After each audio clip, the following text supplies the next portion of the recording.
बिस्मिल्लाहिर्रहमानिर्रहीम। Hello everyone, अस्सलाम वालेकुम।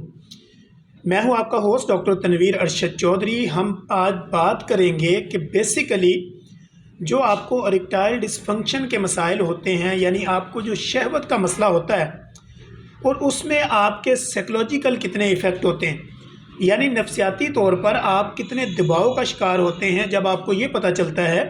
कि आपके इरेक्टाइल डिसफंक्शन है, यानी आपको शहवत के मसाइल हैं और उसके साथ आपका जो पिनस है, आपका जो नफ्स है या आपका जो अज़ाए तनासल है, उसमें अगर कोई टेढ़ापन आ चुका है या उसमें खिंचाव पैदा हो चुका है या उसमें तनाव में कमी आ चुकी है, तो होता क्या है कि बेसिकली ये जो हमारा एक नफ्स है यानी अज़ाए तनासल है,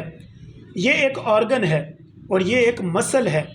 इसमें किसी तरह की कोई हड्डी नहीं होती, क्योंकि बाज़ मरीज़ हमारे क्लिनिकल ट्रायल में रिपोर्ट होते हैं और वो ये कहते हैं कि डॉक्टर साहब मेरा जो है वो इसके अंदर ढीलापन आ चुका है, या मुझे ये लगता है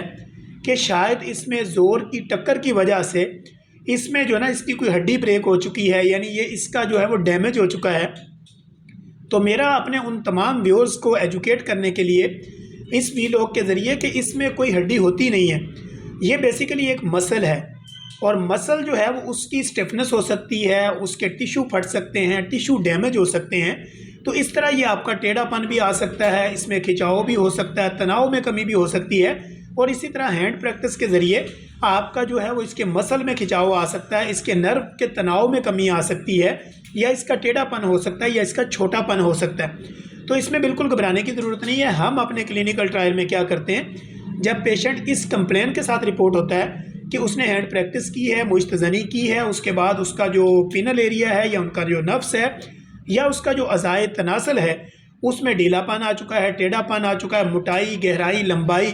इसमें कमी आ चुकी है, शहवत में कमी आ चुकी है, या उसमें टेढ़ापन होने के साथ साथ वो छोटा हो चुका है, तो इन सारे मसाइल का हल हम अपने क्लिनिकल ट्रायल में through ultrasound, through X-ray, through blood investigation और उसके प्रॉपर टेस्ट कराने के बाद हम इस सारी चीज़ों को अपने क्लिनिकल ट्रायल में इसको हैंडल करते हैं, ट्रीटमेंट करते हैं। अब इसका ट्रीटमेंट जो है वो इंजेक्शन के ज़रिए भी होता है, मेडिसिन के ज़रिए भी होता है, इसी तरह मसाज थेरेपी भी होती है और इसी तरह एक्सरे भी हम करते हैं। इसी तरह हम आपके पिनस का, आपके नफ्स का अल्ट्रासाउंड करके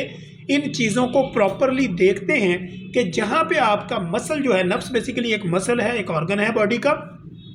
इसमें जहाँ कहीं भी कोई कॉम्प्लिकेशंस आती है हम बेस्ड ऑन साइंस इसका ट्रीटमेंट करते हैं, ना कि किसी तरह का कोई कुल्ला देते हैं और ना ही किसी तरह का कोई तिल्ला देते हैं, ना कोई किसी तरह का हम कुश्ता वगैरह देते हैं। हम प्रॉपरली बेस्ड ऑन साइंस इसका ट्रीटमेंट करते हैं और साइकोलॉजिकल थेरेपी भी होती है, मेडिसिन भी देते हैं, इंजेक्टेबल भी होता है और इसका प्रॉपर चेकअप होता है और ये सारी की सारी बीमारियाँ काबिल इलाज हैं। अगर आपको इसमें से कोई भी किसी तरह का कोई भी इशू है तो आप डायरेक्टली हमारे साथ कांटेक्ट कर सकते हैं। हमारे बायो में दिए गए लिंक के ज़रिए आप हमारे साथ रब्ता कर सकते हैं और हम आपकी खिदमत के लिए हर वक्त हाज़िर हैं। शुक्रिया।